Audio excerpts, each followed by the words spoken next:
Rebonjour, nous sommes le 29 avril, c'est ma deuxième vidéo, sauf que là maintenant, pour cette deuxième vidéo, je vais parler d'autre chose que, évidemment, que ce que j'ai dit tout à l'heure, c'était par rapport à, à ma saison 2 de mon défi des 100 jours sur mon mémoire.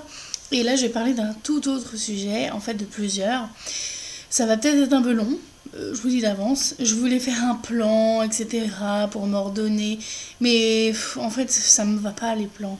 Moi, j'aime pas. Je préfère improviser, je trouve ça mieux. Alors, la première chose que je voulais faire, ça va vous paraître bizarre, mais je voulais faire ça.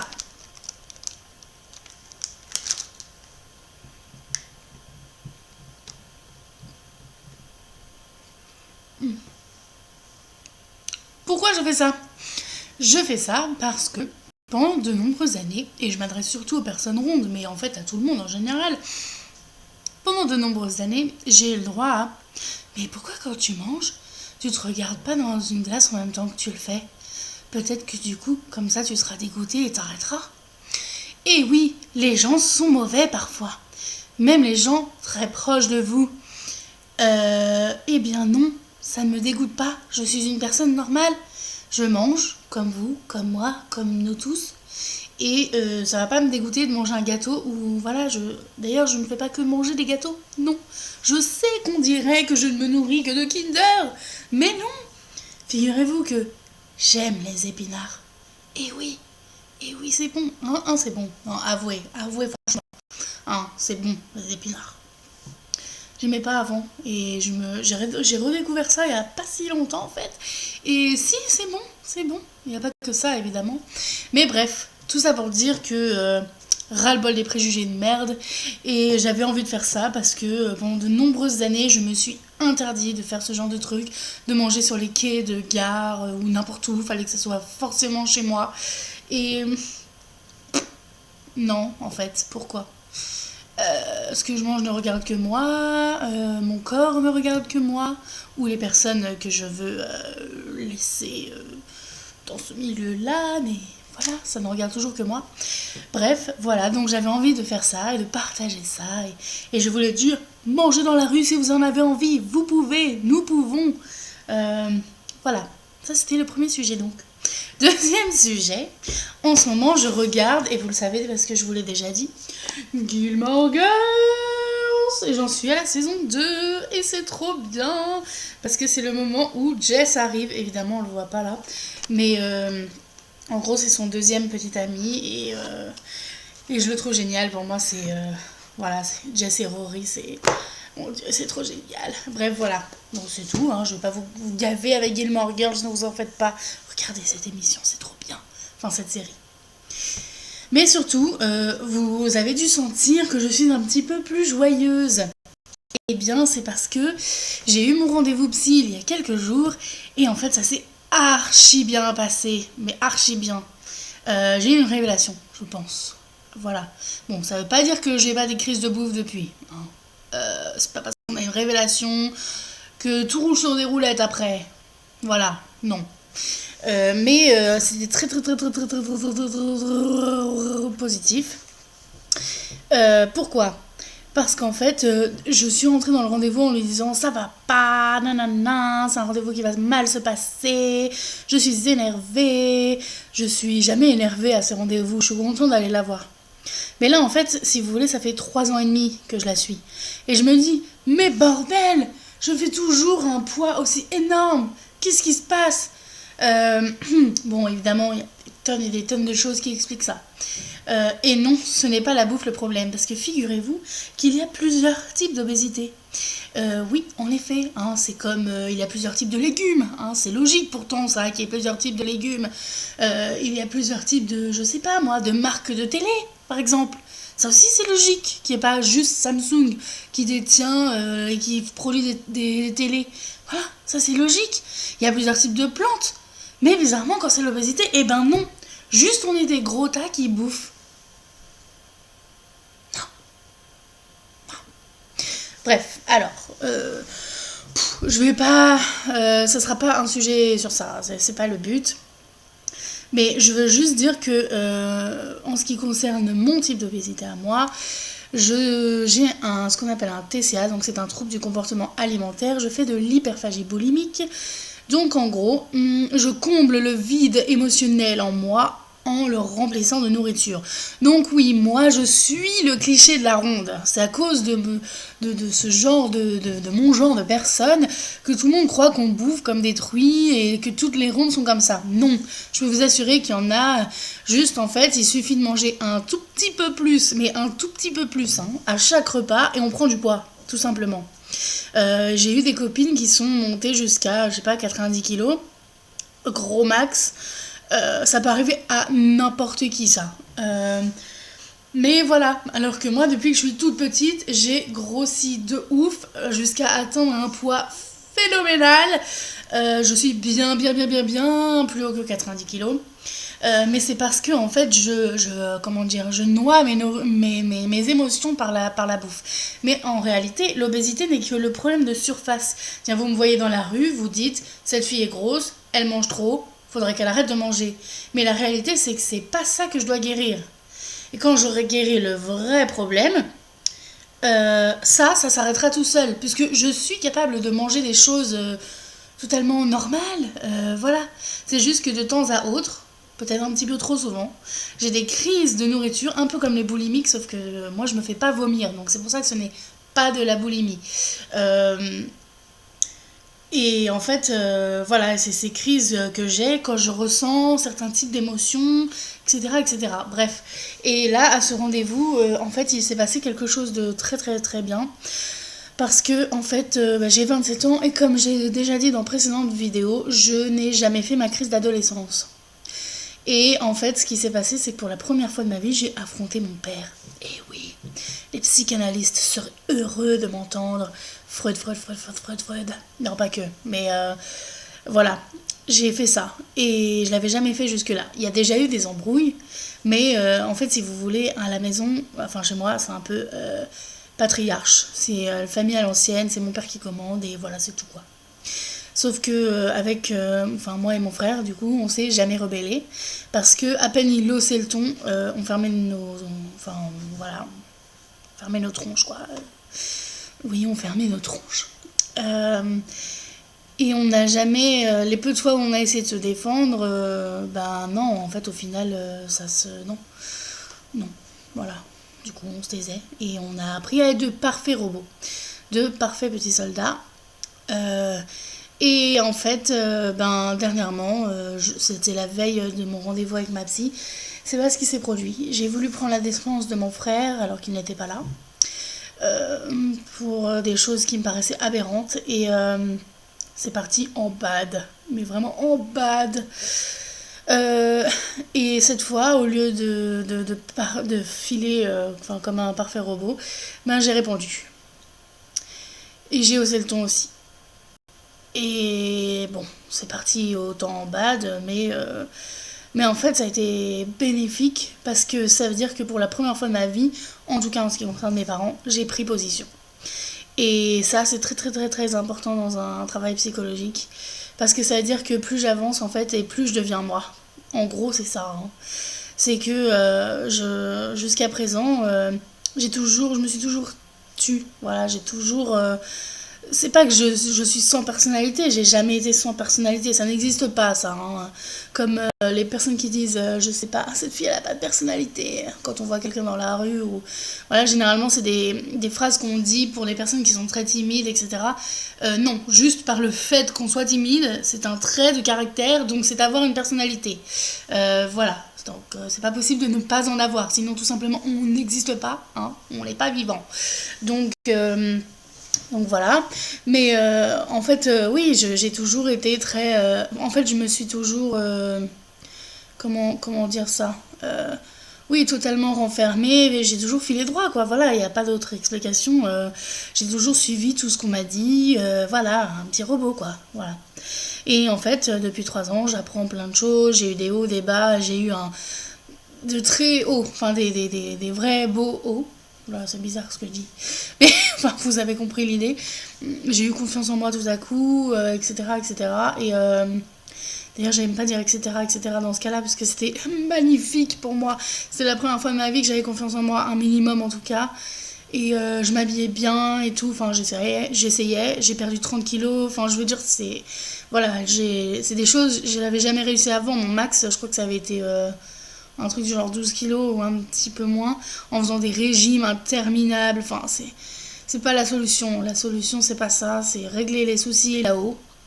Euh, pour les personnes qui en ont, hein, comme d'habitude, ces vidéos me concernent, je ne mets pas tout le monde dans le même sac. Mais moi c'était ça, voilà. Et à force, ben forcément ça fonctionne, hein. Je veux dire, concrètement, ça fait pas 3 ans que je suis suivie et c'est rien passé. Sauf qu'après il m'arrivait des choses négatives, mais il y a aussi du positif dans le négatif évidemment, mais qui m'ont, comment dire, où je me suis refermée en tout cas, voilà, et j'ai repris mon poids et très vite et voilà, je suis à nouveau dans les travers. En fait, je le suis un peu moins depuis ces derniers temps, là, depuis surtout mon rendez-vous du coup, parce que j'ai appris plein de choses sur moi et en fait, je commence à m'affirmer et de plus en plus et en fait, c'est pas grave, j'ai le droit d'être moi, voilà. Oui, ça peut paraître très con, mais c'est pas quelque chose que je faisais naturellement. J'ai appris à me taire, à écouter les autres plus que moi-même. D'ailleurs, je ne suis pas sûre que je me connaisse vraiment, que je sache vraiment qui je suis. Je sais que c'est des choses qui ne se font pas comme ça. Je veux dire, on finit pas la crise d'ado et c'est bon, on sait qui on est. J'en ai parlé longuement avec ma psy. C'est des choses, voilà, ça prend une vie. Parce qu'on croit se connaître, mais finalement, il nous arrive tel événement et on réagit pas de la manière dont on pensait qu'on réagirait. Clairement, c'est ce qui m'est arrivé avec mon premier petit ami. Je penserais que je serais comme ci, comme ça, machin, c'est quelque chose que j'avais toujours pensé. Et finalement, bah, concrètement, dans les faits, non, ça s'est passé autrement. Donc voilà, je pense notamment au sexe, où clairement, je pensais que j'étais la fille prude qui mettrait des mois et des mois avant qu'il se produise quelque chose. Et en fait, je me suis rendu compte que vu que j'étais bien avec lui, non, j'avais pas besoin d'attendre des mois et des mois. J'étais suffisamment bien pour me laisser aller et vivre dans l'instant présent. Voilà, donc yeah, c'est possible. Bref, heureusement il y a eu des bons moments parce que punaise, il y en a eu aussi des mauvais. Mais on se raccroche au bon, hein, parce que voilà, on n'a qu'une vie et on va pas passer notre temps à pleurer. On peut aussi, c'est bien aussi de pleurer, ça fait du bien. Voilà, et en fait, d'où mon troisième sujet, c'est ce bouquin. Les relations durables de Gérard Apfeldorfer.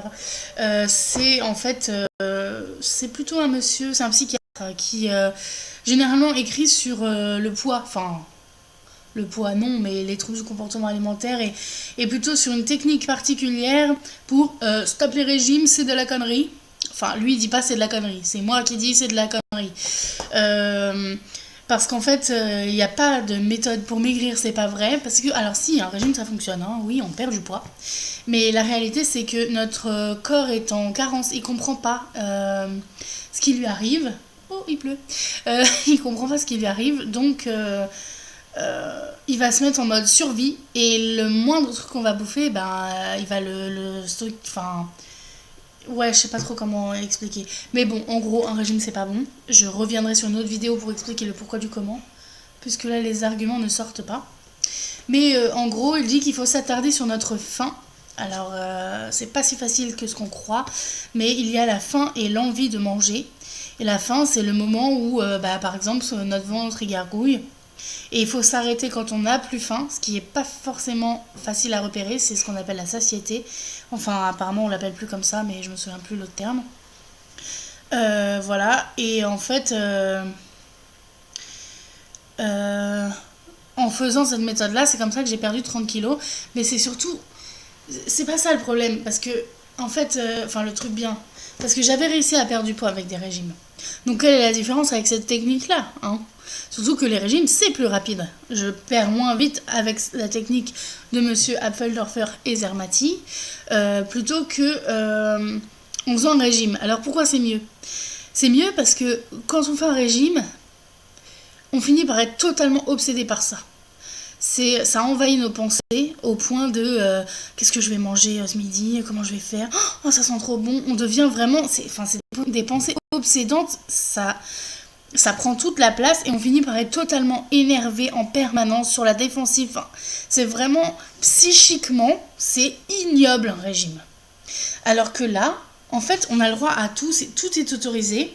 Oui, je sais ce que vous allez me dire. Dans les régimes, enfin comment ils appellent ça, les menus équilibrés, on a le droit de tout manger.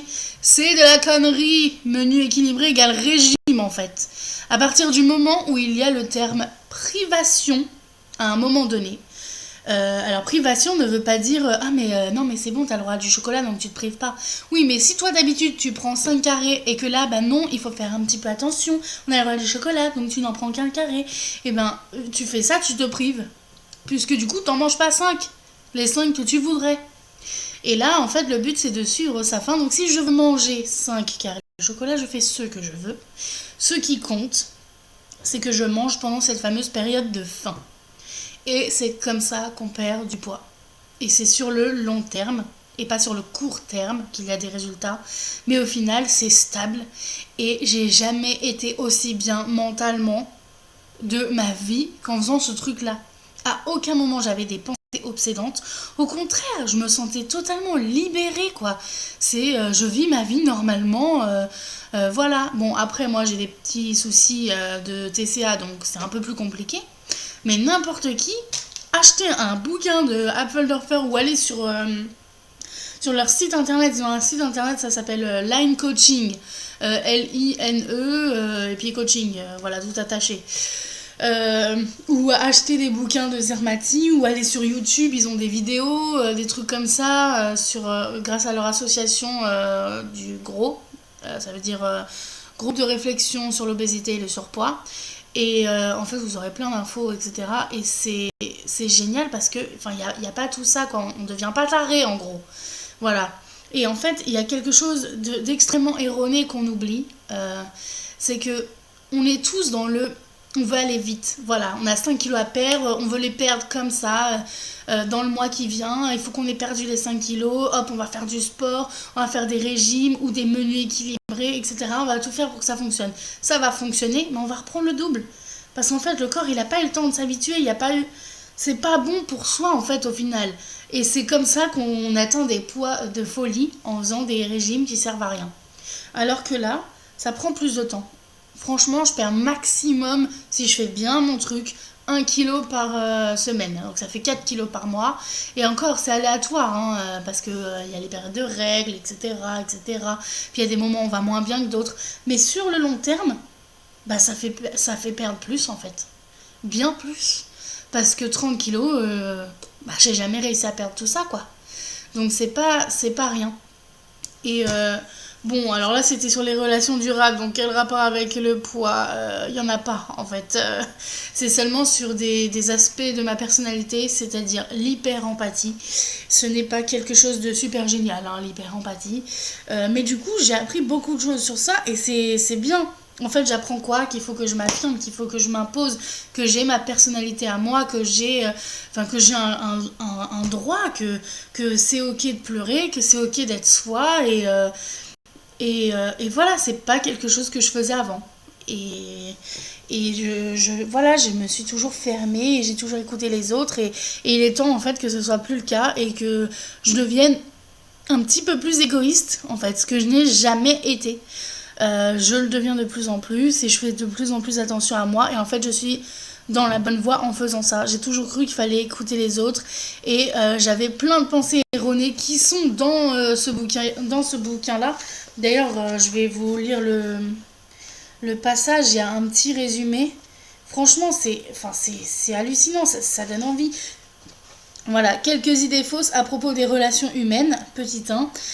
Si ça se passe mal entre moi et les autres, c'est à cause de moi. Si je corrige mes imperfections physiques et morales, les autres s'intéresseront alors à moi. Et ça, c'est une pensée que, par exemple, moi, j'avais. Je me disais, mais c'est moi, c'est mon problème, si je suis aussi associable, si ça fonctionne pas avec les autres, ça doit être pour ça. C'est parce que c'est moi, parce que je suis grosse, donc vu que je suis grosse, ben, ça fait fuir les autres, parce qu'ils se disent, elle est pleine de mal-être, et donc ça va pas. Mais en fait, non, c'est juste parce que je me sens pas bien avec moi-même. Donc, vu que je ne me sens pas bien avec moi-même, forcément les autres ils ont pas envie d'aller vers quelqu'un qui a pas l'air bien. J'ai envie de dire, on n'a pas envie de passer sa journée à écouter quelqu'un ruminer parce que on ressent les émotions des autres un minimum. C'est ce qui s'appelle l'empathie. Ce qui d'ailleurs il décrit très bien. Il y en a plusieurs, je savais pas, j'ai appris des trucs. Euh, mais enfin, du coup, on ressent ces ruminations, etc. Et ça finit par nous atteindre. Donc c'est pour ça que naturellement, on n'a pas envie d'aller vers les personnes comme ça. C'est instinctif. Enfin voilà, on regarde une personne, elle n'a pas forcément l'air d'être en train de ruminer ou je ne sais quoi, mais ça se sent.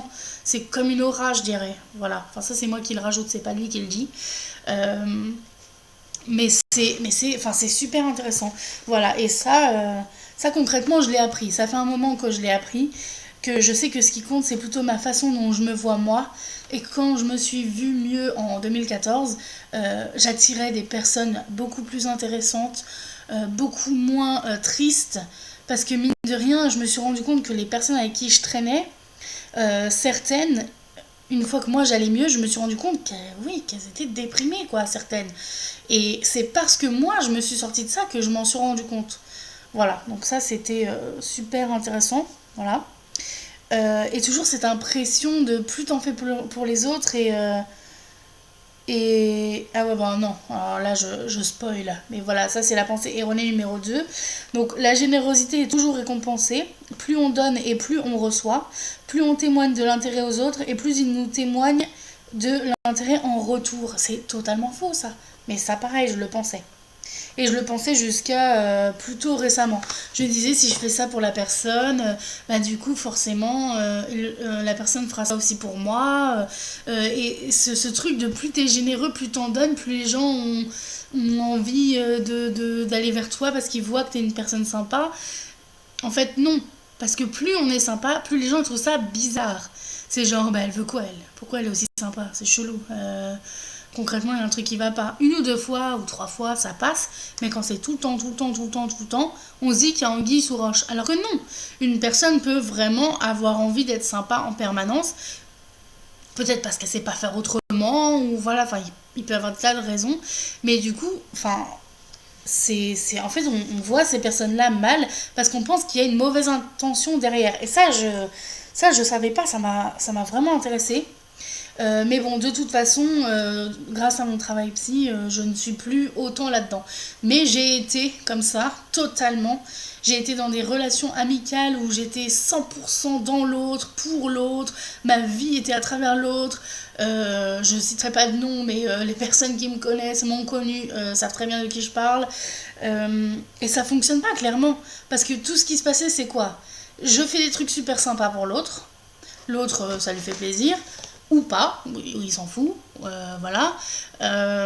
Mais du coup, vu qu'il n'y a rien en retour, parce que normalement un don c'est gratuit, enfin c'est ce qu'on croit, parce que vu le bouquin j'ai bien compris que c'était pas le cas, et justement on le voit à travers mon discours, non ce n'était pas gratuit, puisque qu'est-ce qui se passait? Bah, j'attendais un don en retour. C'est-à-dire que j'attendais aussi une part d'attention, ce genre de choses-là, que finalement j'avais pas. Et qui me faisait bien comprendre que bah, si j'étais présente, bah, tant mieux pour moi, mais qu'il n'y avait pas forcément à ce que ce soit la même chose en retour. Et oui, en fait, cette personne-là avait totalement raison. Puisque si j'avais pas envie de donner, bah fallait pas que je donne, tout simplement. Et oui, ça marche sur l'échange, et si on n'a pas en retour, alors que c'est implicite, hein, je donne, je reçois, je donne, je reçois. Mais s'il n'y a pas, c'est à moi de m'imposer et de dire merde, là j'ai fait ça, tu peux aussi, toi, faire des choses. Si c'est pas le cas, bah basta, ciao, quoi. Et c'est des choses que j'ai jamais faites avant. Je m'écrasais littéralement. Pour avoir l'attention des autres, parce que moi j'en recevais pas. de mes parents notamment, hein, parce que c'est un peu tout le souci, ça commence de là. Je cherchais absolument ce besoin-là d'attention chez les autres, sauf que vu qu'à cette époque-là, je traînais qu'avec une seule personne vraiment, tout mon besoin d'attention, qui était déjà beaucoup plus important que n'importe qui, puisque j'avais pas celui de mes parents, tout ça s'était projeté sur une seule personne. Concrètement, c'est pas possible de remplir. C'est pas possible. Donc après, il se passe des trucs de fou, on devient possessif, voilà, j'ai fait des choses hallucinantes, quoi. Reprocher des trucs et tout. Et en fait, la réalité, c'est que si je voulais quelque chose en retour, c'était à moi de le demander si la personne ne le faisait pas naturellement. Et si elle n'avait pas envie de le faire, c'était à moi de partir si j'avais pas envie. Voilà. C'est ce que j'ai fait au final, hein, parce qu'au bout d'un moment, je me suis rebellée, évidemment. Parce qu'à force d'être totalement niaise et écrasée, il fallait bien que je fasse quelque chose. Et d'ailleurs, j'ai lu dans le bouquin que c'était quelque chose de super, parce que apparemment les gens font pas ça. Ils s'écrasent, ils s'écrasent, ils s'écrasent. Et moi, je me suis rebellée en fait. Mais ça a été le début de ma vie, hein. Pour être totalement honnête, c'est à partir de là que tout a commencé, un petit peu avant.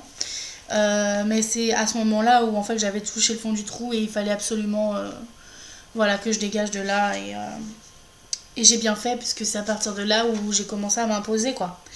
Voilà. Bon, la troisième pensée erronée, critiquer l'autre envenime les relations, mieux vaut pardonner et oublier. Et oui, j'ai eu cette tendance à faire ça aussi avant. C'est-à-dire ne pas dire ce qui me dérangeait, ou très longtemps après. De peur que si je dise quelque chose, la personne ne revienne plus jamais vers moi. Mais j'étais tellement dans ce besoin d'attention que je voulais pas blesser l'autre. Pourquoi blesser l'autre? Pour que potentiellement cette personne parte. Voilà, c'était très... Voilà, il y avait ça. Ensuite, quatrième pensée erronée, être en dette aliène sa liberté et donc l'idéal est de ne rien devoir à personne. Alors, ça c'est pas moi, mais concrètement, mon premier copain c'était ça. C'était ses paroles, c'est mais moi je veux rien devoir à personne, je fais rien. Et je pense que c'est une des raisons pour lesquelles ça s'est terminé entre nous. C'est parce que j'étais tellement prête à tout lui donner, et d'ailleurs c'est ce que je faisais. J'ai même accepté des choses que j'aurais jamais dû accepter concrètement. Mais bon, c'est fait, je regrette pas. En fait, je crois que je lui ai tellement donné que ça lui a fait peur. Surtout pour une personne qui de base ne veut absolument rien devoir à personne. Le fait de donner autant et que lui ne puisse pas donner en retour, en fait c'est une situation, c'est décrit dans le bouquin, hein, c'est inacceptable pour ces personnes-là. Donc au bout d'un moment, elles se sentent obligées de fuir, quoi. Voilà, donc ça c'était très intéressant aussi. Cinquième pensée erronée, l'amour et tout. Bon ça va, j'ai jamais pensé ça, tant mieux. Non, il n'y a pas que l'amour dans la vie, il n'y a pas que l'autre. C'est extrêmement erroné parce que ça part dans la fusion. Et la fusion, oh mon dieu, si vous saviez, fuyez ce truc. Au début, dans un couple, être fusionnel, c'est normal, hein. Mais il y a la fusion normale, on va dire entre guillemets, hein. Et puis les autres types de fusion, ce que j'ai été toute ma vie en fait. Mais c'est bien, j'apprends des tas de trucs. Et la sixième pensée erronée, on doit dire tout ce qu'on pense, tout ce qu'on ressent, ne pas mentir, être transparent à l'autre. Ça pareil, alors j'ai tenu ce discours pendant des années-lumière. Oui, il faut tout se dire parce que si on ment, c'est pas bien. Mais il y a mentir et mentir. Quand monsieur Apfeldorfer dit ça, c'est pas dans le sens toute sa vie doit être un mensonge ou je ne sais quoi. Mais parfois, c'est bien, enfin, c'est important d'avoir son jardin secret. Et non, pas toutes les vérités sont bonnes à dire. Et oui, en fait, on est tous un peu hypocrites. Qui n'a pas été hypocrite au moins une fois dans sa vie? Je veux dire, concrètement, il y a des situations où c'est difficile de dire non, là t'as totalement tort, ou je sais pas, par exemple, le dernier exemple en date, je me suis embrouillée avec mon père, j'avais pas envie de remettre une couche le lendemain. Donc au lieu de repartir et de l'éviter, de pas faire la bise et que ça reparte en base, j'ai fait quoi? J'ai préféré lui faire la bise. C'était un peu froid, un peu distant des deux côtés, mais ça nous a permis de souffler, quoi. Et ça c'est concrètement l'hypocrisie. Mais c'est aussi pour pas être dans le conflit en permanence, ça a aussi du bon. Voilà. Je me rends compte que je viens de faire une vidéo de 29 minutes. Mais j'ai tellement de choses à dire sur ce bouquin, il est royal, quoi, c'est génial. Et le deuxième chapitre, c'est sur la séduction, mais c'est super intéressant, quoi. c'est vraiment, voilà, moi j'adore. J'en ai tellement parlé passionnément à une pote à moi qu'elle est allée l'acheter aujourd'hui à la Fnac. Enfin, c'est, c'est vraiment, enfin, moi je le conseille quoi, totalement. Ça m'a appris plein de choses sur moi et je vais y revenir mais dans une autre vidéo parce que je vois que là ça fait 30 minutes et je crois que personne regardera une vidéo aussi longue.